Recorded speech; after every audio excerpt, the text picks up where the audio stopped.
Social distancing. So we know what that means when we're talking pandemic, as far as staying a certain distance away from people when it comes down to potentially not transmitting or contracting what somebody may have in the form of COVID, or I think more now it should just be in any sense, flu, any stuff like that. We should be social distancing. But aside from that, why are we not doing more social distancing when it comes to our emotional and psychological state? There's a lot of people that we know that are in our very bubble that are sick, and they transmit that to you. Maybe not in a cough sort of sense, but the way they talk, the way they act, the way they treat you, the way they allow you to be treated.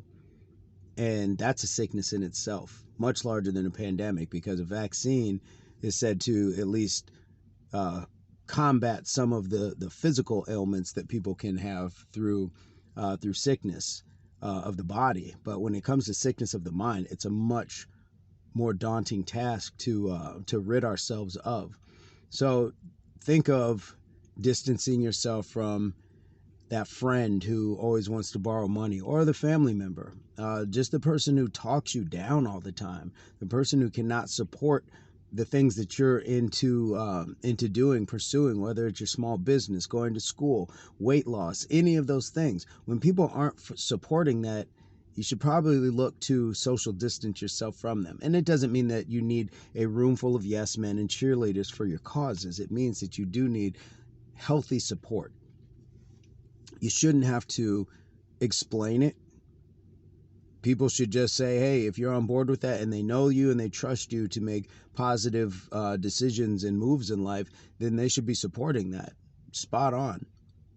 But the ones who aren't, and the ones that we kind of tolerate, the ones we kind of sigh about, roll our eyes, know that they drain our energy, but somehow we allow them to stay in our lives, social distance yourself.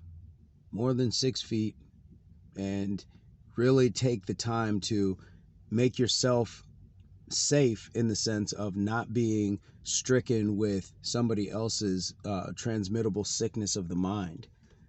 Their bad attitudes, just their wrong choices. And this doesn't mean these are bad people. It just means at this time in life, they may not be making the choices or acting in a way that is going to be beneficial to themselves or to the people around them, namely you.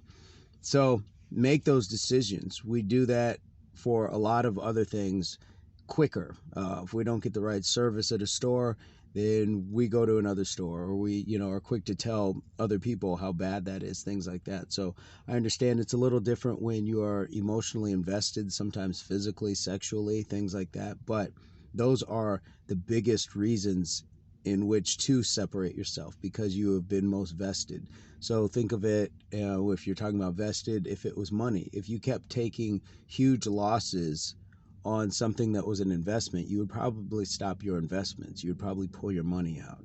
So think of it in that context. It's a little different. I know it's hard sometimes, but social distance yourself when the people around you are not doing their best by you or by themselves, for themselves.